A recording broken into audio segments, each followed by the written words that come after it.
My wife demanded I sell my late mother's house to fund her startup. I refused. She forged my signature and sold it anyway. What she didn't know is my mother put the house in an irrevocable trust. The buyer was my lawyer, and she had just committed felony fraud, and then I, 36 male, lost my mom 2 years ago. Cancer. The only good thing that came from those awful months was getting to spend time with her at the end. She left me her house. Nothing fancy, just a 3-bedroom in a decent neighborhood. But it was where I grew up. Every corner has memories. My wife Camille, 34, and I have been married 7 years. No kids yet. She always said we needed to be financially ready first. Funny how that works out. 6 months ago, Camille got obsessed with starting a luxury wellness brand. She'd been following these entrepreneurship influencers who sell courses about dropshipping and passive income, spent $3,000 on their masterclass without telling me. Then she quit her job as a marketing coordinator because she needed to focus on her vision. Last month, she sat me down with a whole PowerPoint presentation. Professional stuff, market analysis, projections, the works. She needed $150K initial investment. Her plan? I sell mom's house. It's just sitting there empty, she said. Your mom would want you to succeed. I said no. Told her the house wasn't just an asset to liquidate. We had savings she could use to start smaller, test the market first. She called me unsupportive, said I was choosing a building over our future. The fight was ugly. She stayed at her friend Astrid's for 3 days, came back all apologetic, said she understood, would find another way. I believed her. I'm an idiot. Yesterday, I got a call from my neighbor near mom's house. Said there was a sold sign in the yard and people measuring the driveway. My blood went ice cold. Called the realtor on the sign. They confirmed the house had been sold to a cash buyer for $380K, closing in 2 weeks. The seller? Me, apparently. I drove straight there. Sure enough, sold sign. Lockbox on the door. My hands were shaking so bad I could barely dial my phone. See, here's what Camille didn't know. Mom didn't just leave me the house in her will. She was too smart for that. She'd set up an irrevocable trust 5 years before she died, with me as beneficiary and her estate lawyer, Mr. Brennan, as trustee. I couldn't sell that house if I wanted to without going through him and the trust's requirements. Called Mr. Brennan immediately. He was very interested to hear about this sale, asked me to forward any documentation I had. Then he said something that made my stomach drop. Jerome, did you recently sign any papers your wife gave you? Maybe told you they were for something else? 3 weeks ago, Camille had me sign what she said were forms for her LLC formation. I'd been working late, exhausted, signed without reading. I know. Stupid doesn't begin to cover it. Mr. Brennan told me not to contact anyone, not to confront Camille, and to come to his office first thing in the morning. Said we needed to document everything properly. I went home, acted normal. Camille was bouncing around the kitchen, happier than I'd seen her in months. Talking about vendor meetings, packaging samples. I wanted to throw up. This morning, I met with Mr. Brennan. The buyer of my house? Mr. Brennan's partner at the law firm, Mr. Gallagher, who'd agreed to play along once they realized what was happening. Camille had forged the deed transfer documents. She'd also somehow convinced a notary to stamp them. Mr. Brennan is investigating that part. The sale was completely fraudulent. We're talking felony fraud, forgery, identity theft. Mr. Brennan laid out my options. I could confront her and try to work it out privately, or we could let this play out, gather evidence, and make sure she faces consequences. I'm sitting in my car right now. She just texted me asking what I want for dinner, with a heart emoji. I texted back, whatever you want, babe. The closing is in 13 days. Let's see how this plays out. Update 1. It's been 5 days since I found out, and Camille's really ramping up the entitled behavior. I'm documenting everything like Mr. Brennan said. First, she went shopping. Came home with bags from Nordstrom, Saks, some boutique furniture store. Just getting a few professional pieces for meetings, she said. First impressions matter in business. Probably dropped 10K. Then she hired a brand consultant, some guy named Philippe, who charges $500 per hour to tell her what colors represent aspirational wellness. She had him over to our apartment for a 3-hour session. I had to sit there and listen to them discuss whether sage green or eucalyptus better captured her essence. But the real kicker came yesterday.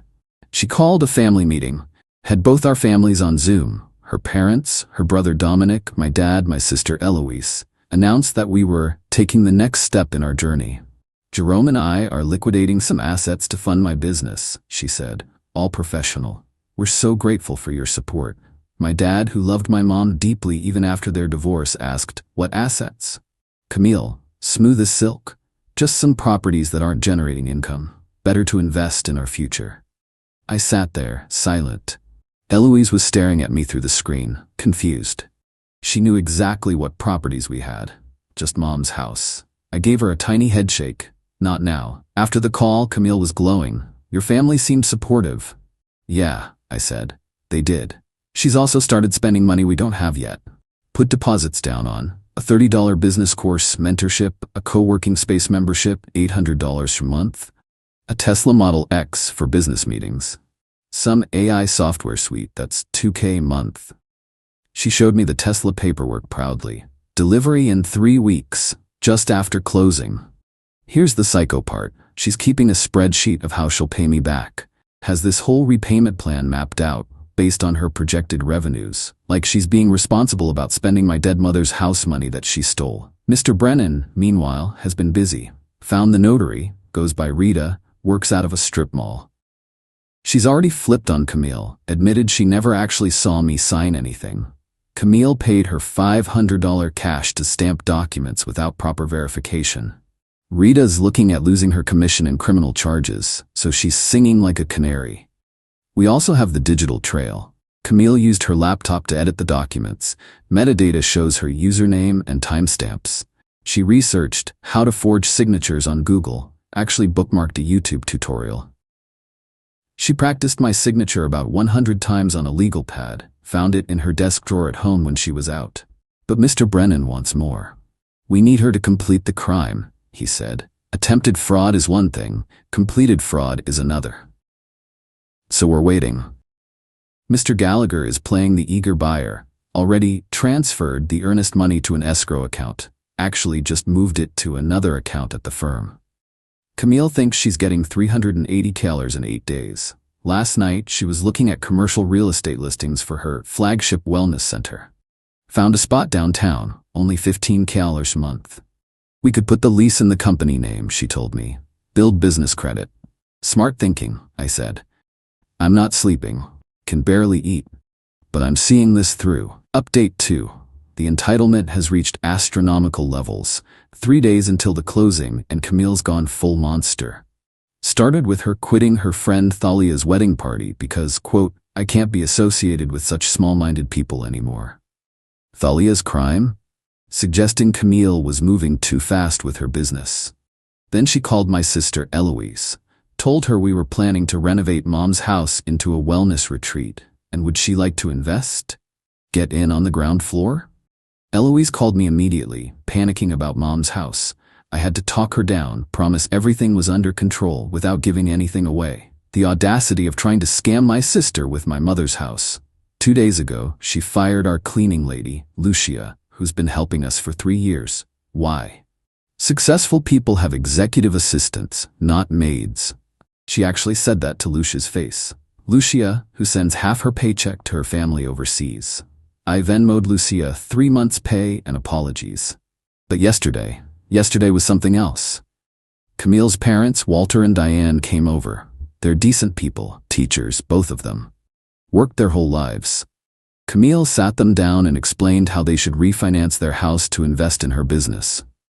It's a sure thing, she said, showing them her made-up projections. You could double your retirement fund. Her mom was hesitant. Sweetheart, we're not business people. That's exactly why you need me to manage it for you, Camille said. I'll take care of everything. They left looking confused, but said they'd think about it. The woman was ready to tank her own parents' retirement for her fake business. Then came the nuclear option. This morning, Camille told me she's pregnant, just dropped it casually while I was drinking coffee. Oh, by the way, I'm late. Took a test. We're having a baby. Perfect timing with the business, right? They'll have such an amazing life. I nearly choked. We haven't been intimate in 2 months. She's been too stressed. But here's the thing. I saw her buy tampons last week. Saw the box in the bathroom trash yesterday. She's fake pregnant to lock me down. Probably figures if the house thing goes bad somehow, I won't leave a pregnant wife. Or she'll miscarry from the stress if I confront her. I texted Mr. Brennan about this development. His response: document everything. So I did. Took photos of the tampon box in the trash, the receipt from CVS, everything. Mr. Gallagher called her yesterday about the closing. She was so sweet on the phone. "Oh yes, Mr. Gallagher, my husband and I are so grateful for your quick response. This house means so much to us, and knowing it's going to a good family just warms our hearts." A good family. The house her husband's dead mother left him. Warms her heart. She's already transferred the Tesla deposit, signed a letter of intent for the commercial space. Told Philippe she's bringing him on full-time as creative director at a $150 a year. Tomorrow is the final walkthrough. She doesn't plan to attend. Told Mr. Gallagher that I'll handle it since Jerome knows the house better. No kidding. Mr. Brennan has everything ready. Local PD is aware. The district attorney is interested. Apparently they've been trying to nail that notary Rita for other sketchy stuff, and this is their golden ticket. Camille made a spa appointment for the closing day. Full treatment. "I want to look my best for our new beginning," she said. I smiled and offered to pay for it. "You deserve it, babe." One more day. Update 3. It's 3 p.m. I'm writing this from Mr. Brennan's office. My hands won't stop shaking. This morning, Camille was floating, literally dancing around the apartment. She made this elaborate breakfast, talking about baby names, nursery designs. The performance was incredible. She even had a Pinterest board called Tiny CEO Nursery she'd apparently been working on for weeks. At 10 a.m., she left for the spa, kissed me goodbye. "When I get back, we'll be rich." Well, richer. Well, you know what I mean. I knew exactly what she meant. At 11 a.m., I met Mr. Brennan, Mr. Gallagher, Detective Morrison, and Detective Huang at the house, Mom's house. We did the final walkthrough. The detectives stayed in their car. Mr. Brennan had all the documentation, the original trust documents, the forged signatures, Rita the notary's confession, the metadata from the document tampering, bank records showing the deposits. Camille paid, text messages between Camille and Rita, Camille's practice signatures. At 1 p.m., Camille texted, "At the spa, getting my nails done. Should I do nude or red for our new beginning?" I texted back, "Red. Definitely red." At 2 p.m., we were all at the title company's office. Camille arrived at 2:15, glowing from her spa day. Red nails, like I suggested. She air-kissed Mr. Gallagher, thanked him again for being so understanding about the quick closing. We sat down at the conference table. The title agent started the paperwork. Camille was practically vibrating with excitement. She kept touching her stomach, really selling the pregnancy thing. Then the title agent frowned. "Mr. Russo, there seems to be an issue with the deed." Camille's smile flickered. "What issue? We provided everything." "Well," the agent said, "according to our search, this property is held in an irrevocable trust. It can't be sold without trustee approval." Camille laughed. Actually laughed. "Oh, that's outdated. Jerome's mom passed away. The trust dissolved with her death, right, honey?" I stayed quiet. Mr. Brennan stood up. "Actually, Mrs. Russo, I'm the trustee of that trust, and I certainly didn't approve any sale." The color drained from her face. Who are you?" "Jerome's mother's attorney, also the trustee of her irrevocable trust, which is very much still active." She turned to me. "Jerome, what's going on?" I pulled out my phone, showed her the photo I took of her practice signatures. "You tell me." The panic in her eyes was something to see. She started to stand, but Detective Morrison and Detective Huang walked in. "Camille Russo?" Morrison said, "We need to ask you some questions about fraudulent real estate documents." She tried to run. Actually tried to bolt for the door in her designer heels. Detective Huang stopped her easily. "This is insane," she screamed. "Jerome, tell them, you signed those papers." "No," I said calmly. "I signed LLC documents. You forged the deed transfer." Then came the meltdown. The real Camille. Screaming that I'd ruined her life, that I was a pathetic mama's boy, that I never supported her dreams, that she deserved that money for putting up with me for 7 years, that my mom was a bitter old witch who probably died just to spite her. That last bit got me. But I stayed calm. Mr. Brennan was recording everything. They arrested her for felony fraud, forgery, identity theft, conspiracy to commit fraud because of Rita's involvement. As they let her out, she played her last card. I'm pregnant. You can't arrest a pregnant woman. Jerome, tell them about the baby. I looked at Detective Morrison. She bought tampons 4 days ago. Checked the CVS on Meridian. Receipts in my email. The detective actually smirked. As they put her in the car, she screamed, I want a lawyer. Mr. Gallagher stepped forward. I'm a lawyer. Then you're my lawyer. Actually, he said, I'm a witness for the prosecution. The look on her face. I'll remember it forever. Final update. It's been 6 weeks. Time to wrap this up. Camille was arraigned the day after her arrest. Bail set at $50K. Her parents put up their house as collateral, the same house she tried to get them to refinance. She hired an attorney, some hotshot who took $20K up front from her parents, then dropped her when he realized how much evidence we had. Rita, the notary, took a plea deal immediately, testified against Camille in exchange for reduced charges.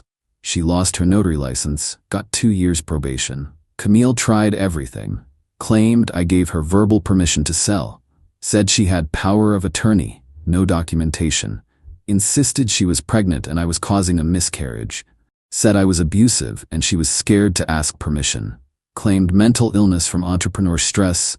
None of it stuck. The evidence was overwhelming. 2 weeks ago, she took a plea deal. 3 years probation, 6 months house arrest, $10 fine, 200 hours of community service, and she has to pay restitution for all the deposits she put down with money she didn't have. Felony on her record forever. But here's where it gets really wild. Remember Philippe, the brand consultant? Turns out he and Camille had been having an affair for months. He was the one who convinced her to forge the documents. His plan was to be her business partner, once she had the money. Guess who was going to disappear with the cash once it cleared?